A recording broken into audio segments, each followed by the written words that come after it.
आज हम जो टॉपिक पढ़ रहे हैं उसका नाम है अकाउंटिंग इक्वेशन, जो कि अगेन ओ लेवल्स के अंदर आप लोगों ने बहुत बार पढ़ी है।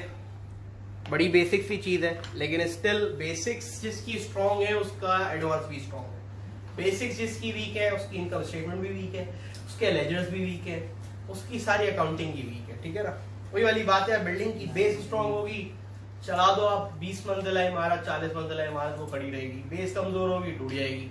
सेम गोज है, बेसिक अकाउंटिंग की स्ट्रांग होगी, आगे जाके सारी अकाउंटिंग आप लोगों की स्ट्रांग होगी। तो हम सबसे पहले आज यहाँ पे ड्रॉ कर लेते हैं अकाउंटिंग इक्वेशन को। अकाउंटिंग इक्वेशन जो कि आप सबको पता है एक यूनिवर्सल इक्वेशन है, जो दुनिया के किसी हिस्से में भी चले जाओ सेम ही होती है। और उस अकाउंटिंग इक्वेशन को हम किस तरीके से प्रेजेंट करते हैं, assets is equal to equity. Equity is the new word, old word क्या था, कैपिटल। कैपिटल पहले कैपिटल बोला करते थे, लेकिन अभी आप लोग ज्यादातर अपने सवालात के अंदर इक्विटी का वर्ड देखोगे। प्लस लायबिलिटीज, ये हमारी एक टिपिकल अकाउंटिंग इक्वेशन है जो आप सब लोगों ने अपनी बेसिक लाइफ के अंदर बहुत बार पढ़ी है। लेकिन इस इक्वेशन के अंदर हमें हर कंपोनेंट का मतलब समझ में आना चाहिए, पहली तो बात, और दूसरा उसकी कैटेगरी, उसकी क्लासिफिकेशन भी। एमसीक्यू के लिए भी इंपॉर्टेंट है, और आगे जाके जब आप लोग एसएसपी बनाते हो तो उसमें बड़ा इंपॉर्टेंट है। क्यों उसमें इंपॉर्टेंट है, आपने देखा होगा जब आप लोग एसएसपी बनाते हो तो करंट एसेट करंट लायबिलिटी का सेक्शन होता है, non current asset non current liability का सेक्शन होता है। तो उधर एग्जामिनर मार्क करके नहीं देता ये नॉन करंट लायबिलिटी है, ये करंट लायबिलिटी है। उधर यही चीज काम आती है कि भाई हमने क्या करंट लायबिलिटी और नॉन करंट लायबिलिटी को क्या पढ़ा था अलग अलग क्लासिफाई करके, नहीं पढ़ा होगा। उधर वही कंफ्यूजन कि इसको करंट में बैठाओ नॉन करंट में बैठाओ, एक एक मार्क कटेगा अगर एक गलत क्लासिफिकेशन के हिसाब से मार्क में आपने उधर लगा दिया। For example bank loan 5 years, 5 years है, फौरन से दिमाग में क्या है कि नॉन करंट लायबिलिटी में जाना चाहिए। इस तरीके से बहुत सारी चीजें हैं जो आप लोग फौरन से क्लासिफाई कर लेते हो। क्यों? क्योंकि आपकी बेसिक स्ट्रांग है। तो ये बेसिक क्लासिफिकेशन को रिवाइज करने की वजह यही है, एक तो एमसीक्यू में काम आता है, और दूसरा जब आप लोग ट्रीटमेंट कर रहे हो तो चीजों का, तो उसके अंदर भी बहुत काम आता है। ठीक है, तो स्टार्टिंग विद एसेट्स। एसेट्स किसे कहते हैं? एसेट हर उस वैल्यूएबल को कहते हैं जो आपके कंट्रोल में हो। हर उस वैल्यूएबल जिसकी कोई वैल्यू हो, जैसे फॉर एग्जांपल मेरी घड़ी एक वैल्यूएबल है, मेरा मोबाइल फोन एक वैल्यूएबल है, इस तरह से मेरी गाड़ी, हाँ, मेरा घर, ये सारी चीजें क्या है, ये मेरी वैल्यूएबल्स और ये मेरे कंट्रोल में, ये सारी चीजें मेरे कंट्रोल में, तो ये मेरा एसेट कहलाएंगी। लेकिन अगर मैं किसी के किराए के घर में हूं तो क्या उस घर को अपना एसेट बोलूंगा? नहीं। हालांकि है तो वो भी वैल्यूएबल घर, तो वो भी बहुत अच्छा है और बड़ी वैल्यू है उसकी, करोड़ों का घर है, लेकिन मैं तो रेंट पे रहता हूं ना, मेरे यहाँ पे कंट्रोल नहीं है। तो यहाँ पे समझ में क्या है कि हर वैल्यूएबल मेरा एसेट नहीं होता। यहाँ पे मैं ये वर्ड पे ये सारी चीजें हमारी हैं एक तरह से देखा जाए, लेकिन हम इनके ओनर्स नहीं, हमारे कंट्रोल में नहीं है ये चीजें। तो ये सारी चीजें वर्ड्स का एसेट नहीं, अलहम का एसेट है। जो आप अलहम जहां पर है, हम लोग जहां पे लोकेटेड है, ये पूरी प्रेमिसेस अलहम का एसेट है। हमारा एसेट तो नहीं, हमारे कंट्रोल में तो नहीं है। तो आप किसी किराए की चीज पे, किसी रेंट की चीज को अपना एसेट नहीं बोल सकते। एसेट का अपना करने के लिए जरूरी क्या है, उसका कंट्रोल होना। समझ आ गई बात? ठीक है, तो एसेट की डेफिनेशन लिख लो भाई, सब लोग लिखना स्टार्ट करो। एसेट की डेफिनेशन क्या है? एसेट की डेफिनेशन है द वैल्यूएबल। अच्छा, वैल्यूएबल से भी एक अच्छा वर्ड है, उसका वर्ड का नाम है resources. Resources which are controlled by the business from which future economic benefits arise। Sir ये क्या नई बात लिख दी आपने? Resources under control of the business तो समझ में आ गया, ये नीचे नई बात क्या लिख दी? From which future economic benefits arise. भाई एक गाड़ी थी तुम्हारे पास, ठीक है, जब तक थी तुम्हारे इस्तेमाल में थी, और जब तक तुम्हारे पास थी तुम्हें यही लगता था कि इसको मैं आगे चलाऊंगा, आगे इस्तेमाल करूंगा, यानी उससे तुम्हें एक होप थी कि मैं उसे यूज करूंगा, उससे इस्तेमाल करूंगा, आगे उससे फायदा उठाऊंगा, नहीं आएगी तो बेच दूंगा, किसी भी तरीके से मैं उससे फायदा उठाऊंगा। जब तक तो वो तुम्हारा एसेट है। लेकिन खुदा ना खास्ता तुम्हारी गाड़ी का हो गया एक्सीडेंट, ठीक है, कचरा फुल डाउन, क्या अब भी वो गाड़ी एसेट है? नहीं सर, अब तो फायदा ही नहीं है ना उससे, मैं फ्यूचर में कोई फायदा नहीं उठा सकता। वो यही बात करोगे मेरे सामने, तो मैंने भी तो यही बात लिखी है। उस चीज से फायदा जिससे मैं फायदा उठा सकूं इन फ्यूचर, उस रिसोर्स का नाम एसेट है।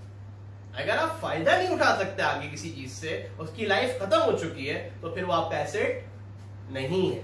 इसी कॉन्सेप्ट से देखो डेप्रिसिएशन का कॉन्सेप्ट भी जोड़ूंगा मैं, तो ये ना जब डेप्रिसिएशन पढ़ाऊंगा, डेप्रिसिएशन भी क्या है, यूजफुल लाइफ के अंदर ही होती है ना, लाइफ खत्म डेप्रिसिएशन खत्म, ठीक है। तो अभी एडवांस टॉपिक है बहुत, लेकिन क्या है मैं सिर्फ लिंक्स बता रहा हूँ, हालांकि कितनी बेसिक बात है, फर्स्ट क्लास में पढ़ रहे हो, लेकिन इसका कॉन्सेप्ट का लिंक किससे जोड़ूंगा, डेप्रिसिएशन से जोड़ूंगा। तो बात समझ में क्या आई कि हर एक चीज का बिल्कुल मुकम्मल जानना बड़ा जरूरी है। छोटी छोटी सी लिंक्स होती हैं जो आगे जाके टॉपिक से कनेक्ट हुआ करती हैं। तो एसेट समझ में आ गया, आप सब लोगों के पास भी एसेट्स है भाई, आप लोगों के बैग्स, आप लोगों के क्लोथ्स, आप लोगों के गुडीज, आप लोगों की गैजेट्स, ठीक है, आप लोगों के पास कुछ सेविंग है, कैश है, वो आपका एसेट है। तो हर किसी के पास कुछ ना कुछ एसेट्स होते हैं जो उसके कंट्रोल में भी होते हैं और उसे लगता है कि उससे वो फ्यूचर में फायदा उठा सकता है। इस तरह से बिजनेसेस की बात करें।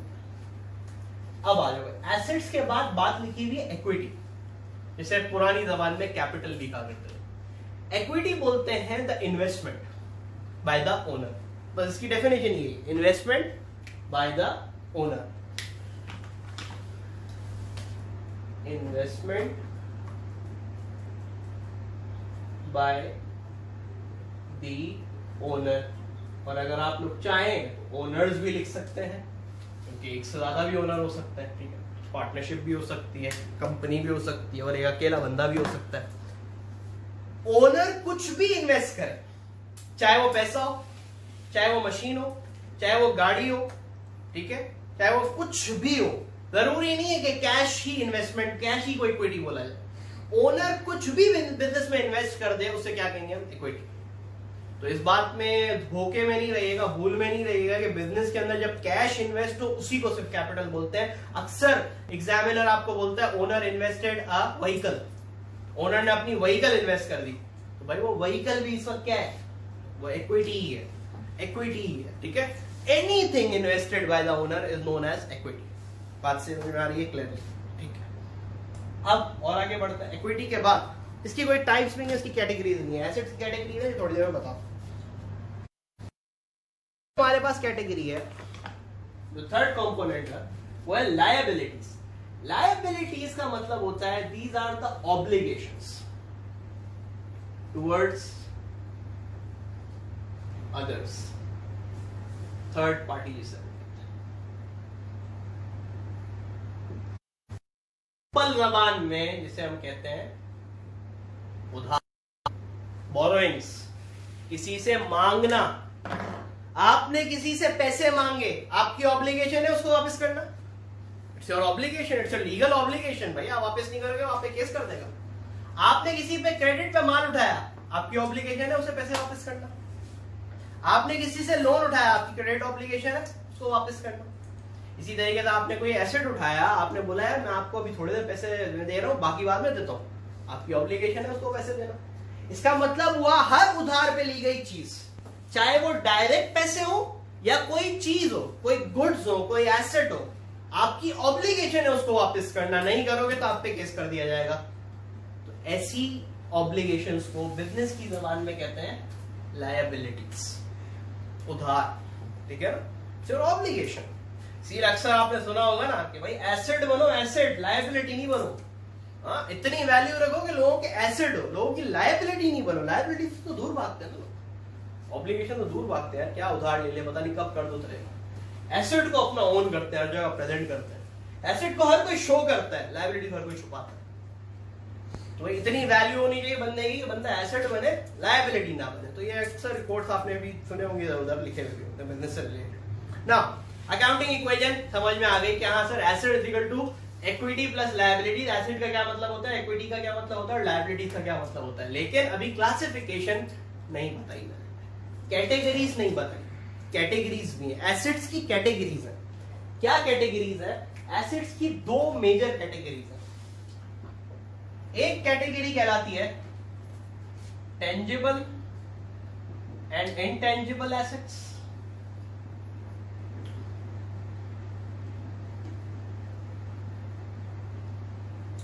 और एक एसेट कहलाते हैं करंट एसेट और non current assets.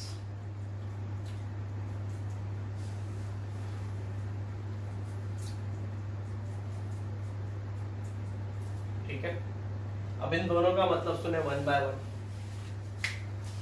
Current assets उन एसेट्स को कहते हैं जो 1 साल के अंदर अंदर इस्तेमाल हो जाए, 1 साल के अंदर अंदर इस्तेमाल हो जाए, ठीक है। सर कोई एग्जाम्पल? बहुत सारी एग्जाम्पल है। इसके अंदर सबसे बेहतरीन एग्जाम्पल आपकी जेब में पड़ा हुआ कैश। इस वक्त जो जेब में हमारे कैश पड़ा हुआ है, क्या उसको 1 साल बाद इस्तेमाल करोगे? आज ही खत्म कर दोगे जाते जाते घर? हाँ, इतनी शॉर्ट लाइफ है उसकी। या ज्यादा से ज्यादा आज या कल में इस्तेमाल कर लोगे। दूसरी एग्जाम्पल, सर कोई और एग्जाम्पल? आपकी दुकानों पे जो माल पड़ा हुआ होता है, स्टॉक, इन्वेंटोरी जिसको आप बोलते हो, क्यों लेते हैं इन्वेंटोरी? इंसान दुकान के अंदर माल क्यों भरता है? 1 साल बाद बेचने के लिए। सर 1 साल के अंदर अंदर बेचना है, सर 1 महीने के अंदर अंदर बेचना है, हफ्ते के अंदर अंदर बेचने की कोशिश होती है, ऐसे ही होता है। तो वो जो माल आपकी दुकान में पड़ा हुआ है वो भी क्या है? करंट एसेट है आपका। इसी तरीके से आपके trade receivables, short form use कर रहा हूं, आप लोग पूरा यूज करिएगा। ट्रेड रिसीवेबल्स, आपके कस्टमर्स, आज मैं क्रेडिट पे उधार देता हूं, फॉर एग्जांपल इब्राहिम को क्रेडिट पे देता हूं, मैं आपको माल 50,000 का मैंने इसको क्रेडिट दिया, क्या बोलूंगा? इब्राहिम आराम से 1 साल बाद लौटाइए, हाँ ऐसा बोलूंगा।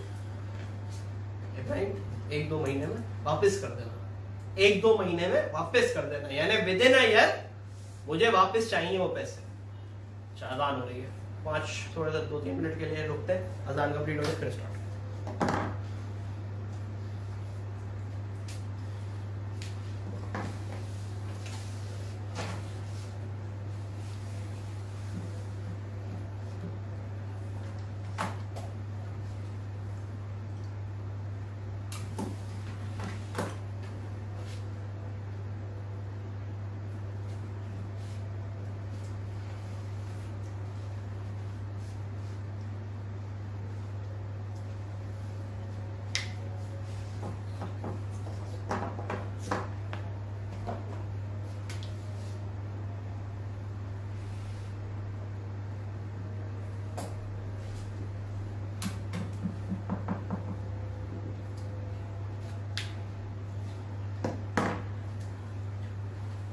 तो मैं कमेंट सेक्शन देख लो भाई, क्वेश्चन वोश्चन तो नहीं आए भाई।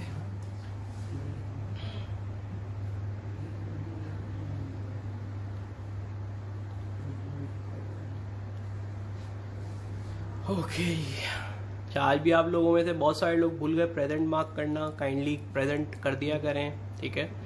मेरे पास आ तो रही होती है नोटिफिकेशन, लेकिन कंप्लीट नहीं आ रही होती है फौरन से, तो इसलिए कोशिश किया करें कि प्रेजेंट ज़रूर मार्क कर दिया करें, ठीक है। ओके, कोई अभी कमेंट नहीं है, इसका मतलब कोई क्वेरी नहीं है। चलो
कल मैंने उसका वीडियो कैसे आया पता है 10:36 आराम को आराम से दुकान दे देता है, तो क्या नाम है तेरे भाई का, ये हमने तो भाई ने देखा उसको बोलता कुत्ते को खेलने वाला नहीं आ जाता है ये पढ़ने में पता नहीं वो मेरी उम्मीद थी है वो तो यार, क्योंकि वो केडी से एस पहुंचे, कौन सी केडी? 2.5 केडी से एस में 3 से पहुंचा, मैं चमाट वालों और 2.25 से पहुंचा। मैंने तेरे से पूछा, तूने बोला मेरा रेस्टोरेंट अभी 2.02 केडी है, 2.12 अल्लाह की कसम 2.9 से कुछ पहुंचे था और शायद 2.6 वो तो कितने मैच में पहुंचना है?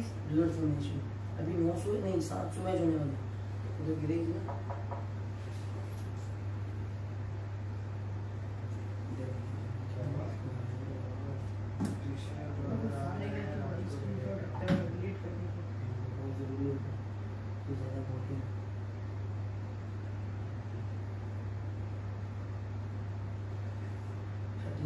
पाकिस्तान के टॉप प्लेयर फाइन रिटर्न हाँ जी स्कोर दिखा दो ना बड़ा इतना ऐसा नहीं ये तैयारी पूरी करनी चाहिए कितना किया अबे बेकार प्लेयर होगी फिर पागल 4 नहीं 5 केडी का काउंटर के सोलो मिडिल बता बेकार प्लेयर अगर बातें देख बेटा तो मेरे मोबाइल इतना अच्छा नहीं है मेरे मोबाइल बहुत अच्छा है अब तो तेरे को एक्सट्रीम में कितना अभी चल रहा है ना मैं रिकॉर्ड भी कर पाता हूं रिकॉर्ड हो गया चैनल के रिव्यू डाल ये ट्रांजिशन बन गई ओके जी वापस से स्टार्ट लेते हैं। रन कंप्लीट हो गई है। ऑलराइट, तो हम लोग थे भाई करंट एसेट्स की डेफिनेशन पे। Current assets are those assets which are used within a year, जिसमें मैंने आप लोगों को एग्जांपल्स भी दे दी। लेकिन सारे एसेट एक साल के अंदर इस्तेमाल नहीं होते। कुछ एसेट ऐसे होते हैं जो एक साल से ज्यादा इस्तेमाल होते हैं। सच एज आपके सामने कुछ एग्जांपल्स मैंने लिखी हुई भी है। मशीन एक साल के लिए तो नहीं लेता पर बंदा मशीन एक साल से ज्यादा चलती है। इससे ज्यादा बिल्डिंग, कोई घर में रहते हो तो एक साल के लिए तो नहीं होता, एक साल से कहीं ज्यादा चलता है। फर्नीचर हो गया, गाड़ी हो गई, इस तरीके से बहुत सारे ऐसे एसेट्स होते हैं जिनकी लाइफ एक साल से ज्यादा होती है। ऐसे एसेट्स को कहते हैं अपन नॉन करंट एसेट। तो नॉन करंट एसेट और करंट एसेट की डेफिनेशन ही है ये। वो एसेट जो एक साल के अंदर अंदर इस्तेमाल हो जाए वो करंट एसेट, जो एसेट एक साल से ज्यादा इस्तेमाल होता है वो नॉन करंट एसेट होता है। ये समझ में आ गई। सर ये क्या चीज है? Tangible and intangible. O levels में आप लोगों ने ये तो पढ़ा था, लेकिन मैं ये पढ़ा भी देता हूं, कुछ लोगों ने ये पढ़ा हुआ भी होगा मुझसे। टेंजिबल एसेट्स उन एसेट्स को कहते हैं जिसकी कोई फिजिकल सब्सटेंस होती है, जिसको आप टच कर सकते हो। ऐसे एसेट्स जिसको आप फिजिकली टच कर सकते हो, फिजिकल उसकी कोई सब्सटेंस होता है। सर ऐसे तो सारे एसेट्स होते हैं। नहीं, सारे एसेट्स नहीं होते। अक्सर एसेट्स ऐसे होते हैं, लेकिन सारे एसेट्स ऐसे नहीं होते। ठीक है, तो सबसे पहले तो टेंजिबल एसेट्स में आप ये सारी चीजें लिख सकते हो जो आपके सामने मैंने लिखवाई हुई है। आपका कैश, आपकी मशीन, आपका एसेट, जितने भी नॉर्मली आप डेली लाइफ में इस्तेमाल यूज करते हो, वो सब हमारे टेंजिबल एसेट्स ही होते हैं। सर ये इनटेंजिबल एसेट फिर क्या होते हैं? वो एसेट जिसका कोई फिजिकल सब्सटेंस ही नहीं होता, जिसको आप टच नहीं कर सकते। सर ये कैसे एसेट है जिनको हम टच ही नहीं कर सकते? तो इसकी 2-3 एग्जांपल्स आपके सामने लिखवाता हूं तो आपको सारी समझ में आएगी ये ऐसे कौन सा एसेट होता है। ठीक है, ऐसे एसेट्स की एग्जांपल आप सब लोग लिख लें अपने पास। ब्रांड नेम, सॉफ्टवेयर्स, या आजकल जो आप लोग एप्लीकेशन चलाते हो, यूज करते हो मोबाइल फोन्स के अंदर। इसी तरीके से ट्रेडमार्क्स, इसी तरीके से गुडविल, आपकी रेपुटेशन। ये कुछ एसेट्स लिखवाए मैंने जो आप लोगों के समझ आ जाए। ठीक है, वैसे तो बहुत सारे एसेट्स होते हैं। सबसे पहले ब्रांड नेम। ब्रांड नेम क्या होता है भाई? एक नॉर्मल आप बाजार से शर्ट लेने जाओ, कितने की मिल जाएगी? 250-300 रुपए की। लेकिन अगर उसी शर्ट पे एक ये टिक का साइन बन जाए तो उसकी कितनी वर्थ बढ़ जाएगी? हाँ, एक छोटा सा घोड़ा बन जाए, पूरा घोड़ा बना हुआ उसकी शर्ट पे, छोटा सा घोड़ा बना हुआ है, लेकिन उस छोटे से घोड़े बनाने की वजह से वो बन गई पोलो की टी शर्ट, और उसकी कीमत कितनी होगी भाई? 250-300 से 2500-2000। ये क्या हो गया भाई? इतनी फर्क वैल्यू के अंदर। शर्ट वही है, क्वालिटी ऑलमोस्ट वही है, सब कुछ वही है, लेकिन एक छोटा सा घोड़ा बन गया इधर तो भाई इतनी वैल्यू बढ़ गई। सर वो छोटा सा घोड़ा नहीं है सर, वो ब्रांड है। वो लग रहा है सिर्फ छोटा सा घोड़ा, लेकिन वो ब्रांड नेम है। तो इधर समझ में क्या है कि ब्रांड नेम की वर्थ है। ब्रांड नेम एक रिसोर्स है हमारा, उसकी वजह से हम कैश कमाते हैं। जो हमारा ब्रांड नेम है उससे इंसान कमाता है, तो वो ब्रांड नेम हमारा एसेट है। बाहर के मुल्कों में क्या होता है, अपने ब्रांड नेम को रजिस्टर करा लिया जाता है।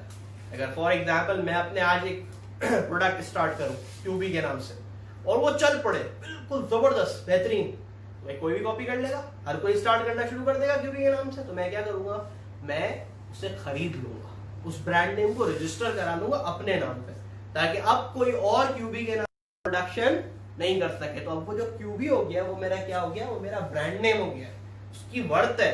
मैं चाहूं तो किसी को बेच सकता, 50 लाख में, 60 लाख में, करोड़ में, जितने की डील बने। हालांकि टच नहीं हो सकता वो, लेकिन स्टिल मेरा एसेट। 60 लाख भाई बहुत महंगे एसेट्स होते हैं। इंटेंजिबल एसेट्स तो ज्यादा महंगे हैं आजकल। सॉफ्टवेयर एप्लीकेशन आप सबके सामने है। एंड्रॉइड दुनिया की एक बहुत बड़ी एप्लीकेशन है इस वक्त। क्या टच कर सकते हो उस एप्लीकेशन? कोई टच नहीं कर सकता, लेकिन स्टिल बिलियंस ऑफ डॉलर्स का एसेट है। तो भाई ये सारे ही हमारे एसेट्स हैं। ट्रेडमार्क, ट्रेडमार्क क्या कहते हैं? कुछ लीगल टर्मिनोलॉजीज के अंदर आप जब बिजनेस करेंगे तो कुछ चीजों को आप लोग खरीद लेते हो, कुछ सीक्रेट्स को आप खरीद लेते हो, कुछ फॉर्मूला ऐसे होते हैं जिसको आप अपने नाम पे करा लेते हो, ट्रेडमार्क करा लेते हो। उस ट्रेडमार्क को कोई और यूज नहीं कर सकता। अगेन ब्रांड नेम और ट्रेडमार्क सिमिलर, अभी सिर्फ समझने के लिए रखो सिमिलर, क्योंकि अब हम लॉ तो पढ़ नहीं रहे। गुडविल, मेरी रेपुटेशन मार्केट के अंदर, कि अगर फॉर एग्जांपल एक चलता चलाता बिजनेस बेचता हूं, 50 साल से बिजनेस चला रहा हूं, और मैं अगर सामने वाले को बेचूंगा तो क्या जितने का मेरे पास एसेट्स उतने का बेचूंगा क्या? सवाल ही पैदा नहीं होता। सर फिर आपने काम क्यों किया था? तो आप मार्केट में भी जाके बेच सकते हो। तो अगर मेरे बिजनेस की चलती चलाती अगर फॉर एग्जांपल एसेट्स की वर्थ है करोड़, तो मैं उसको 1.5 करोड़ का बेचूंगा। क्यों? क्योंकि 50 साल से चला भी तो रहा हूं। 50 साल से जो गुडविल बनाई है मैंने, रेपुटेशन बनाई है, वो भी तो दे रहा हूं तुझे अपनी। चलते चलते क्लाइंट्स भी तो दे रहा हूं। हालांकि वो गुडविल नजर नहीं आ रही, टच नहीं कर सकता मैं, लेकिन स्टिल एसेट है। हर वो एसेट जिसको आप टच नहीं कर सकते, जिसको आप देख नहीं सकते, लेकिन स्टिल वो आपका एसेट है, उस एसेट को हम कहते हैं इंटेंजिबल एसेट्स। ए लेवल्स के अंदर इंटेंजिबल एसेट्स की कैलकुलेशंस भी आगे जाके A2 में है, बहुत ज्यादा डिटेल में, लेकिन टाइम टू टाइम आपको ये चीजें टेस्ट करता रहेगा एग्जामिनर, तो डिफरेंशिएट करना सीख। यस सर, इंटेंजिबल एसेट्स में बॉन्ड्स आएंगे? बॉन्ड्स को तो आप टच कर सकते हो। बॉन्ड्स तो करंट एसेट है, कैश का इक्विवेलेंट है, तो फिजिकली हम रख सकते हैं ना, फिजिकली स्टोर भी कर सकते हैं। ओके जी, लायबिलिटीज। अब लायबिलिटीज यानी ऑब्लिगेशंस, मेरी उधार, मैंने अगर किसी से पैसे लिए तो मुझे वापस करने, तो भाई उसकी तो दो ही कैटेगरीज है, या तो करंट एसेट या नॉन करंट लायबिलिटी या non current liability. Current liability का मतलब वो लायबिलिटीज जो 1 साल के अंदर अंदर पे करनी होती हैं। सर वैसी कौन सी लायबिलिटीज होती हैं? वैसी लायबिलिटीज में आ जाता है सबसे पहला बैंक ओवरड्राफ्ट। समझते हो आप लोग bank overdraft? Yes sir. Bank overdraft का मतलब होता है कि समटाइम्स हम क्या करते हैं, जितने पैसे मेरे अकाउंट के अंदर होते हैं उससे ज्यादा विड्रॉ करा लेता हूं मैं। मेरे अकाउंट के अंदर है फॉर एग्जांपल 5,000 रुपए, मैंने एक बंदे को चेक दे दिया 6,000 रुपए का, और मेरी बैंक से डील हुई भी है कि यार मेरा चेक बाउंस नहीं होना चाहिए, मेरी एक भाई रेपुटेशन है मार्केट के अंदर, खराब हो जाएगी। बैंक बोलता है सर टेंशन ही नहीं ले, आपका चेक बाउंस नहीं होगा, हम अपनी तरफ से दे दिया करेंगे। अब मेरे अकाउंट में 5,000 रुपए है, मुझे नहीं है ध्यान में, मैंने चेक दे दिया राफे को 6,000 का, राफे गया चेक कैश कराने, अकाउंट में कितने थे? 5,000, अकाउंट से निकल कितने गए? 6,000, तो अब अकाउंट में कितने बचे? अकाउंट में सर नेगेटिव 1,000 नेगेटिव बचे, तो इस नेगेटिव अमाउंट को हम क्या कहते हैं? Bank overdraft. तो क्या बैंक मेरा सगा है जो मेरे ब्याज पे दे रहा है? भाई वो उस पे इंटरेस्ट लेगा, उसको मुझे वापस करने पड़ेंगे, इट्स माय लायबिलिटी, और बहुत जल्दी वापस करने पड़ते हैं, विद इन सम डेज। तो हर वो लायबिलिटी जो 1 साल के अंदर अंदर आपको वापस करनी हो, उन लायबिलिटीज को आप क्या कहते हो? Current liabilities. ठीक है, इसी तरीके से एक और एग्जांपल भी है, जैसे ट्रेड रिसीवेबल था वैसे ट्रेड पेबल। आप किसी से उधार मांगोगे तो वो भी आपको 2-3 महीने का ही देगा, जैसे मैंने इसको उधार 2-3 महीने का दिया था, तो अगर कोई और बंदा मुझे देगा तो वो भी 2-3 महीने का ही देगा, 2-3 महीने के बाद मुझे पैसे लौटाने होंगे। इसी तरीके से यूटिलिटी बिल्स, के इलेक्ट्रिक का बिल आता है, कुछ ही दिन देता है ड्यूज क्लियर करने के, उसके बाद पेनल्टी मार देता है और उसके बाद आके कट कर जाता है। तो 1 साल के अंदर अंदर पे करने वाली हर चीज आपकी करंट लायबिलिटीज हो जाती है। आप अभी जब आगे सवाल करोगे तो अक्सर आता है ना electricity owing, rent payable, wages payable, वो सब इसके अंदर जाएगा। क्यों? क्योंकि आपको 1 साल के अंदर अंदर उसको वापस करना है। सर एक्रूड अमाउंट आएगा? एक्रूड्स, बिल्कुल, ओइंग्स, एक्रूड्स, बहुत सारे नाम है उसके। Non-current liabilities are those liabilities which have to pay after 1 year। तो इसके अंदर एग्जांपल एक सबसे बड़ी आ जाती है बैंक लोन्स। बैंक लोन सब समझते हैं, बैंक से उधार लिया 1 साल अमाउंट का, उसको नॉर्मली 1 साल के बाद ही लौटाना होता है, ठीक है, 3 साल, 5 साल, 10 साल। एक और चीज आ जाती है जिसे हम कहते हैं डिवेंचर्स। अब ये एक ऐसी टर्मिनोलॉजी है जो प्योरली कंपनी से रिलेटेड है। जब मैं आप लोगों को कंपनी अकाउंट्स पढ़ाऊंगा उसी वक्त मैं इसको डिस्कस करता हूँ, इससे पहले डिस्कस करना अभी इररेलेवेंट है, कामा मैं बहुत डिटेल में हम चले जाएंगे कंपनी अकाउंट्स की। तो इसलिए लिख जरूर लो अपने पास, लेकिन इसका मतलब जब समझाया जाएगा जब मैं आप लोगों को कंपनी अकाउंट्स पढ़ाऊंगा। तो भाई ये आपके सामने आ गई अकाउंटिंग इक्वेशन। क्या सर अकाउंटिंग इक्वेशन बस डेफिनेशन में ही आती है? नहीं भाई, इसकी कैलकुलेशन भी होती है। अब सर कैलकुलेशन कैसे होती है? कैलकुलेशन बड़ी आसान होती है। For example asset is equal to equity plus liabilities आपको दिया हुआ है।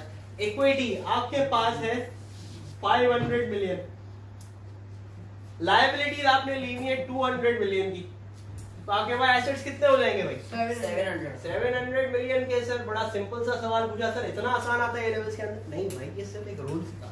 इतने इस तरीके से कैलकुलेशन भी हो सकती है, कैलकुलेट भी हो सकता है। इतना मजा नहीं आ रहा है, इतना आसान होगा और मार्क्स मिल जाएंगे। ऑब्वियसली वो आपको घुमाएगा। कैसे घुमाएगा सर? इसमें क्या घुमा सकता है वो? चलो आपको घुमाते हैं थोड़ा सा, ठीक है? थोड़ा सा आप लोगों को टेस्ट करते हैं कि इसमें कैसे घुमा सकता हूं मैं आपको। हालांकि यही इक्वेशन पूछूंगा लेकिन घुमा के पूछूंगा। लेकिन उससे पहले थोड़ा सा अकाउंटिंग इक्वेशन, क्योंकि आप लोग समझ चुके हो तो मेरा सवाल बनता है, मैं कुछ सवाल पूछ लेता हूं, ठीक है? पहले मैंने आप लोगों को टाइप पढ़ा दी एसेट्स की, करंट और नॉन करंट। आई होप सबको डिफरेंशिएशन अब क्लियर है। करंट एसेट जो 1 साल के अंदर अंदर और नॉन करंट एसेट 1 साल के बाद। एग्जाम्पल नंबर 1, मेरे पास माल पड़ा हुआ है, इन्वेंटोरी, मेरी दुकान में इन्वेंटोरी पड़ी हुई है, ठीक है? 1.5 साल हो गया नहीं बिकी। कितने साल हो गए? 1.5 साल, 1.5 ईयर्स नहीं हुई, बिकी नहीं, सेल ही नहीं हुई। अब क्या करूं? इस एसेट को करंट में ही रहने दूं या नॉन करंट बना? Non current. जी भाई, उस तो नॉन करंट। काशा नॉन करंट? करंट करंट मैं भी करंट। करंट काफी। अभी तो नॉन करंट पे चले गए, अचानक से पलटी मार ली, करंट पे आ गए। हाँ भाई, अच्छा। कुछ लोग भाई बोल रहे हैं कि करंट और कुछ लोग बोल रहे हैं नॉन करंट। आप लोग क्या बोल रहे हैं भाई? ऑनलाइन बैठे हुए जरा कमेंट में लिख दें अपना आंसर, करंट या नॉन करंट। मोहम्मद उमर बेटा इंटेंजिबल टेंजिबल की डेफिनेशन भी लिखवा देता है, टेंशन नहीं, अभी लिखवा देता है, सारी डेफिनेशन लिखवा देता है। बताओ भाई, जो लोग बैठे हुए उधर सुन रहे हैं वो बताएं। 1.5 साल हो चुका है, मेरी इन्वेंट्री नहीं बिकी है, अब क्या करूं? उसको करंट रहने दूं या नॉन करंट में डाल दूं? बताओ भाई, बताओ।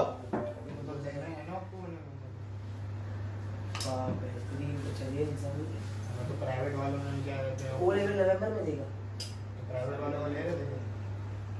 तो फिर ये कब देगा? सर पहले इसका अकाउंट्स पढ़ रहे हैं, इसका अकाउंट पढ़ रहे हैं, देना नहीं है, देंगे वो बाद में। पढ़ देंगे नहीं अभी, वो पेपर हो पहले ये बात भी तो है। जी भाई, आंसर्स आप ही बता दें, वो इतना लेट कमेंट करेंगे। है भी अभी ऑनलाइन? पता चला कोई जीरो ऑनलाइन है। नहीं लाइव नजर आ रहे हैं यार, ऐसा नहीं है, ऑनलाइन है। हमारी है ना। चले भाई सुन ले, हम ही बता देते हैं। देखिए भाई, करेक्ट आंसर इसका है करंट। इसका आंसर करंट ही है। नॉन करंट क्यों नहीं है? क्यों सर 1 साल से ज्यादा हो गया? अभी तो आपने बोला 1 साल से ज्यादा हो जाए सेट। अरे मेरे भाई, 1 साल से ज्यादा गुजर गया, लेकिन स्टिल अभी आपकी नीयत क्या है? 1 साल के बाद बेचने की या 1 साल के अंदर अंदर? अकाउंटिंग नीयत पे जाता है, इंटेंशन पे वर्क करता है। अगर मेरी नीयत बदल चुकी है कि नहीं अब तो मैं 1 साल बाद ही बेचूंगा, तो फिर वो करंट एसेट नहीं है। लेकिन तुम लोगों की अभी भी नीयत क्या है कि तुम लोगों ने आज बेच देना, आज भी कस्टमर आ जाए। अब वो अलग बात है, बिका नहीं है, वो आपके कंट्रोल में नहीं है।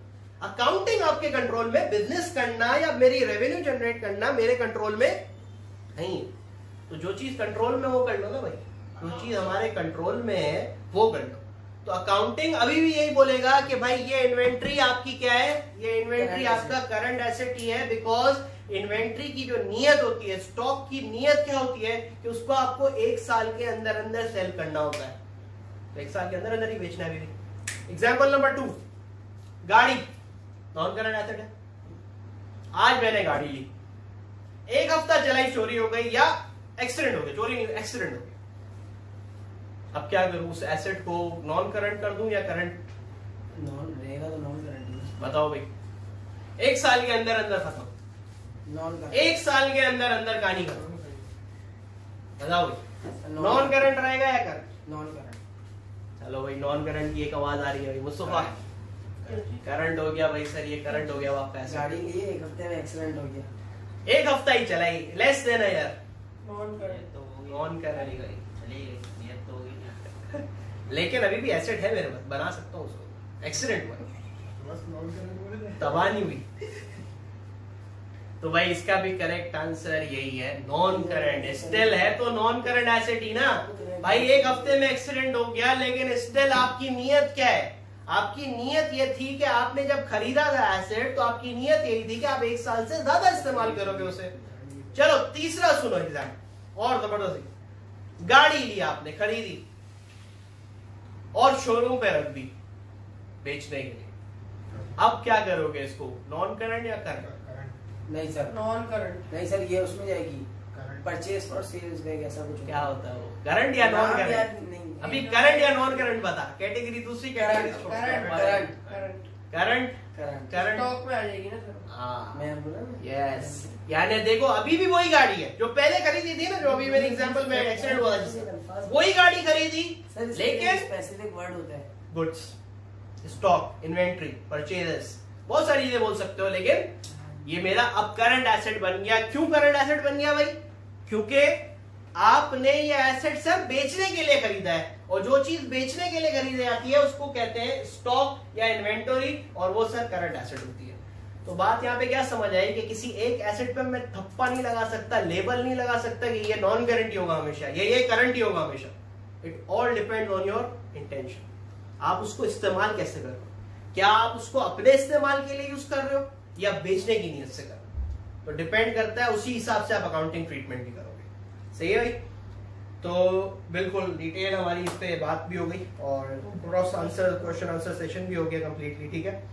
अच्छा, अब यहाँ पे टेंजिबल एसेट और इनटेंजिबल एसेट की एक क्वेरी आई थी कि सर इसकी डेफिनेशन आप हमें लिखवा दें, बाकी की तो डेफिनेशन हमें पता है, तो यहाँ पे आप टेंजिबल एसेट और इनटेंजिबल एसेट की डेफिनेशन लिख लें। टेंजिबल एसेट्स कहते हैं are those assets which have a physical substance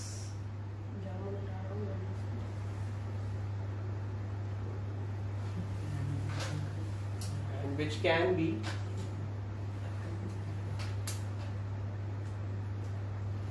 physically touched. Example: machine, cash, car, equipments, etc. ये सब मेरे टेंजिबल एसेट्स हैं। और इनटेंजिबल एसेट्स की क्या डेफिनेशन है? Intangible assets are those assets without a physical substance.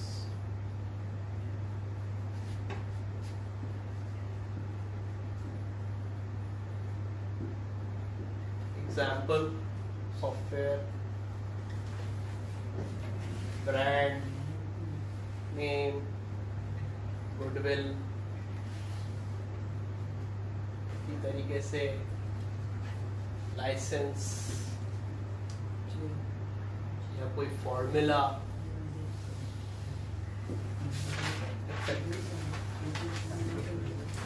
ठीक है। तो भाई डेफिनेशन चाहिए थी, डेफिनेशन लिखवा दी, ठीक है, टेंजिबल और इनटेंजिबल एसेट्स। ओके भाई, गुड हो गया। चलो, टेंजिबल एंड इनटेंजिबल एसेट्स की डेफिनेशन मैं वहीं रहने दे रहा हूँ, ये वाला एरिया मैं रब कर रहा हूँ और इसकी जगह में क्वेश्चन बना रहा हूँ। तो अपने पास कैलकुलेटर्स और पेन और पेंसिल तैयार रखें, क्वेश्चन को कॉपी करें। तो आपको मैं बताऊं कि किस तरीके से अकाउंटिंग इक्वेशंस के थ्रू आप लोगों को वो टेस्ट कर सकता है कैलकुलेशन। सही है, तो मैं ये रब कर रहा हूँ।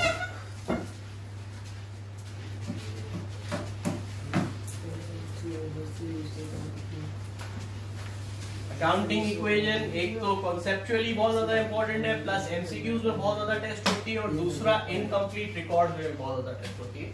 आगे जाके एक टॉपिक आ रहा है आपका इनकम्प्लीट रिकॉर्ड, उसके अंदर अकाउंटिंग सर ये इक्वेशन तो की ऐसा नॉलेज लग पे रहा है टेस्ट बड़ा बड़ा सा लग रहा है, मगर A2 तो सर अजीब सा ही था, कुछ बजट कुछ नया आ गया। ये एएस मैंने आपको बताया था, ओ लेवल्स से काफी सिमिलर मगर सर पार्टनरशिप बहुत खतरनाक है, बहुत ज्यादा है। उल्टी सीधी चीजें बेटा उसमें कभी भाग जाता है पार्टनर, कभी अच्छे जाता है, कभी मर जाता है, और एक तो बोलते हैं चले भाई क्वेश्चन अकाउंटिंग इक्वेशन का कॉपी कर ले भाई सब लोग। सर वो अभी करना है जी बहुत खतरनाक। क्या मतलब अभी? जैसे आप होमवर्क का बोले थे ना। चलो नहीं नहीं अभी इसी वक्त।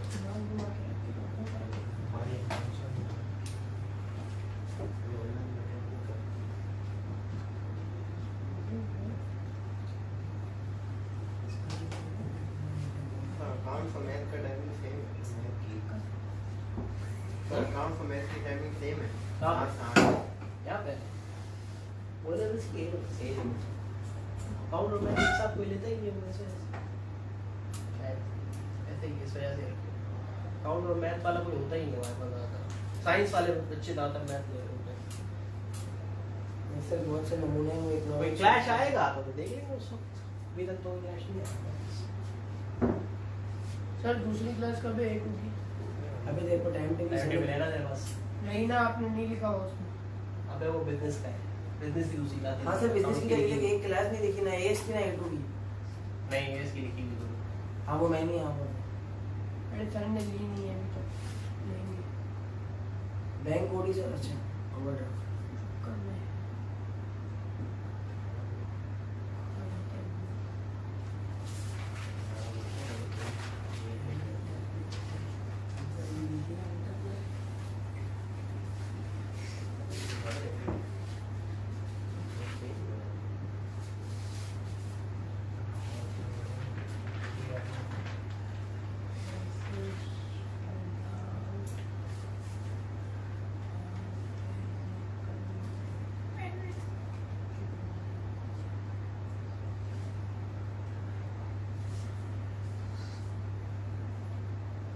सर लोन तो एम्प्लॉय लिखा है। जी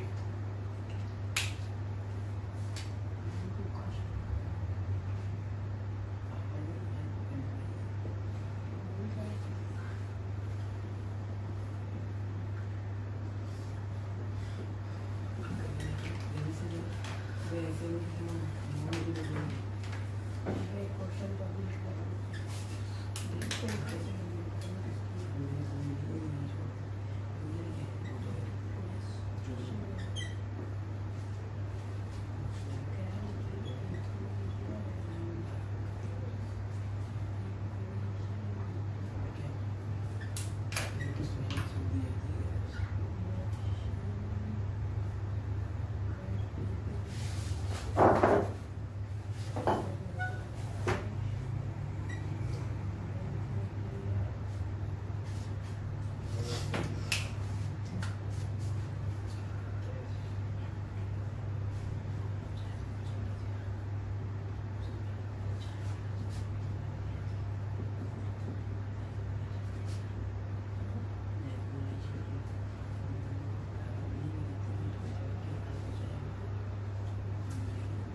तो एक टिपिकल क्वेश्चन अकाउंटिंग इक्वेशन का आप लोगों के सामने मैंने बना दिया है, और आप लोगों को कैलकुलेट करना है इक्विटी कैपिटल। तो अभी अभी आप सब लोगों ने देखा कि अकाउंटिंग इक्वेशन जो हमारी थी वो क्या थी, A = L + C या C + L बोल लो, कोई मसला नहीं है, ठीक है। तो एसेट = लायबिलिटीज + कैपिटल, ये तो एक कॉमन फॉर्म है अकाउंटिंग इक्वेशन का। लेकिन अगर लायबिलिटीज मांग ले एग्जामिनर मुझसे, तो फिर क्या करूंगा मैं? सर A को A - C हो जाएगा। और अगर मुझे C चाहिए हो तो कैपिटल = A - L हो जाएगा। सर आखिरी वाली अमाउंट ठीक है भाई? आखिरी वाली आखिरी वाली अमाउंट अमाउंट है 87,699। तो भाई आपके पास 3 वेरिएंट्स आ गए अकाउंटिंग इक्वेशन के। अब आपके पास डिपेंड करता है एग्जामिनर ने क्या मांगा है। तो इस वक्त एग्जामिनर ने क्या मांगा है, इक्विटी, तो आप लोग कौन सी फॉर्म यूज करोगे? Third form. Now it's up to you, solve करें। आप लोगों को पता है एसेट्स और लायबिलिटीज क्या होते हैं, स्टार्ट करें। शाबाश। प्लेट पे रख के थोड़ी दे देगा ये इतने एसेट्स है इतनी लायबिलिटी है निकाल दो। सर गुडविल खुद कैलकुलेट करो, खुद कैलकुलेट करो, खुद से करो, भी नहीं पूछो मुझसे कुछ, खुद से करो, आपस में भी नहीं पूछो, मुझसे भी नहीं पूछो। जी भाई सब लोगों ने कैलकुलेट करना है भाई, क्वेश्चन सामने है आप लोगों के। सर एसेट मतलब दोनों है, साढ़े एसेट ना। जाहिर सी बात है नर्सरी में एक हो गया। सर बारिश शुरू हो गई। आवाज आ रही है नहीं कर सर मैं क्लास से जा रहा हूँ। बेहतरीन सर सालों में होती है। लगता है वैसे भी गाँव से आया अभी नहीं। निकाल ही ना होगा।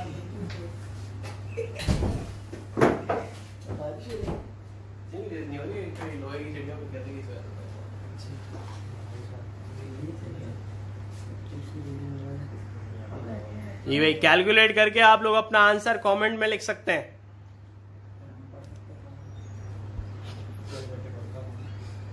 बैंक लोन बच्चे तो सो जाते हैं। सर इन लोग बुलाया है या ऐसा ऐसा देखो ये 6 हो जाएंगे फिर 7 हो सर जाएंगे। एक हेल्प कर दे। बोलो। गुडविल कहाँ जाएगी मैं तुम्हारा ये थोड़ी बताना ना यार मुझे, मैं क्यों बता रहा है? क्या अपना काम कर पता है एसेट है। सर लोन टू एम्प्लॉय क्या है?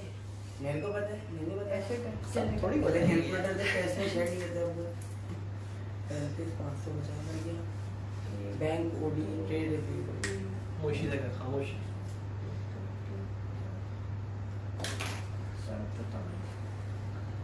सर ये इन्वेंटरी ओपनिंग है क्लोजिंग है? कोई भी नहीं है, कुछ भी नहीं लिखा हो तो क्लोजिंग होता है। पहली बार सुन रहा हूँ। पहले अपने गाँव के टीचर सर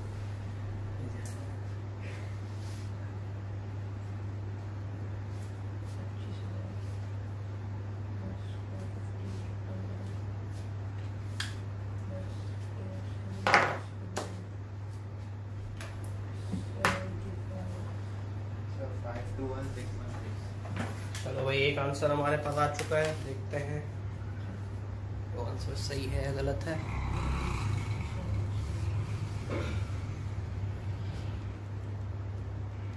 सर अभी नहीं बताएगा सबको आंसर।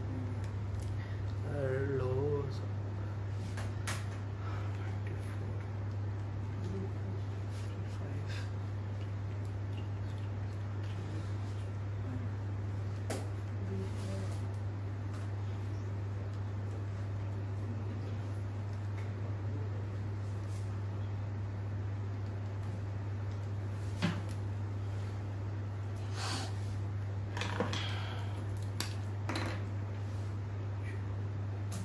क्या आंसर है सर?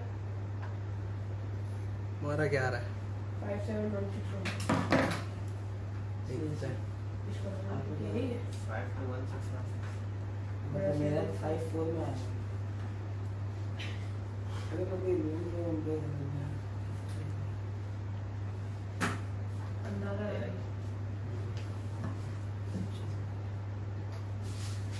सर वापस चेक कर लीजिए।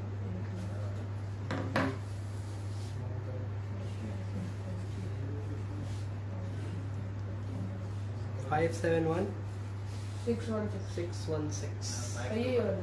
ओह मुस्तफा सर बस थोड़ा सा मैं मुस्तफा ही हो गया। अकाउंट ना मुस्तफा है। इसके बच्चा भी लग रहा है। तेरी क्लास नहीं गाँव का ही मुस्तफा। चले भाई अब स्टार्ट करते हैं, देखते हैं कि किस तरीके से इस सवाल को हमें सॉल्व करना चाहिए था। तो सवाल को सॉल्व करने का तरीका वही है, आपने सबसे पहले बना लेनी है अपने पास equation, capital is equal to asset minus liabilities. सबसे पहला काम हमारा ये होना चाहिए कि हम एसेट्स को फाइंड करेंगे कि मेरे पास एसेट्स टोटल कितने हैं। तो जब भी ऐसी कंफ्यूजन हो रही हो पहले क्या कर लिया करो, पहले मार्किंग कर लिया करो। मशीन के asset trade payables, liabilities cash, asset bank overdraft, liability trade receivable, asset inventory, asset bank loan, liability loan to an employ. ये क्या है? एसेट। ये एसेट है, लोन टू एन एम्प्लॉय। तुमने लोन दिया हुआ है, किसी को उधार दिया हुआ है, तो उससे पैसे मांगने हैं, ये हमारा रिसीवेबल है। देख सिर्फ टू और फ्रॉम का फर्क है, इतने छोटे से वर्ड की वजह से मानी बदल जाते हैं। ये मेरा एसेट है, क्योंकि मैंने लोन दिया है, लोन लिया नहीं है मैंने एम्प्लॉय से। इसी तरीके से प्रेमिसेस, एसेट, गुडविल, एसेट। तो ये सारे एसेट्स प्लस करो, सारे एसेट्स को जब आप लोग प्लस करोगे तो आपका अमाउंट बनेगा 753,386 753,386 डॉलर्स। ठीक है, इसी तरीके से सारी लायबिलिटीज को ऐड अप करो, तो सारी लायबिलिटीज को ऐड अप करके 181,776। अब सिंपल क्या कर लो, इसमें से ये माइनस कर दो, कैपिटल फाइंड हो गया, क्या आ रहा है 571616। मैंने कैलकुलेशन किंग तो ये आप लोगों का आंसर आना चाहिए। सिर्फ क्या था, टेक्निकल देखा जाए तो ये ज्यादातर लोगों को लायबिलिटी लगा होगा, क्योंकि लोन का वर्ड यूज कर लिया। तो लोन का वर्ड देखते साथ, वन वर्ड देखते साथ जहन में क्या गया कि ये लायबिलिटी होगी, लेकिन ये लायबिलिटी नहीं है, ये एसेट था हमारा। तो this is called accounting equation की कैलकुलेशन कैसे आती है। ठीक है, एग्जाम में भी यही होगा। जब आप लोग एग्जाम के सवाल सॉल्व करोगे तो आपको इसी तरीके से लिस्ट बना के देगा, एसेट और लायबिलिटीज अलग अलग से दिखा के नहीं देगा, और उसी में ही हमें कैलकुलेट करना होगा, और अक्सर कैलकुलेट करना होता है कैपिटल। ठीक है, तो अकाउंटिंग इक्वेशन आपकी हर लेवल पे टेस्ट होती है। अभी स्टार्ट के अंदर होगी, आगे जाके एमसीक्यूज वगैरह में दूसरी जगहों पे भी ये टेस्ट चीजें होती हैं। तो यहाँ तक आएगा, कोई क्वेश्चन नहीं होगा। सही है, आज हमने एक और टॉपिक कंप्लीट कर लिया अकाउंटिंग इक्वेशन का। अब इंशाल्लाह ताला नेक्स्ट क्लास के अंदर हम डायरेक्टली बुक कीपिंग पे जाएंगे। सही है, डेबिट्स, क्रेडिट्स, वो सारी एक्सरसाइजेस को एक साथ लमसम स्टार्ट करेंगे। तो कोशिश कीजिएगा एक रजिस्टर बना लें, क्योंकि नेक्स्ट वीक से थोड़ा रजिस्टर में ज्यादा काम होने वाला है आप लोगों का। सही है, ledger accounting, trial balance and all these things की आप लोगों की बहुत ज्यादा टेस्ट हो रही होगी। ठीक है भाई, चलो टेक केयर, अल्लाह हाफिज़। सर एक बात करते हैं।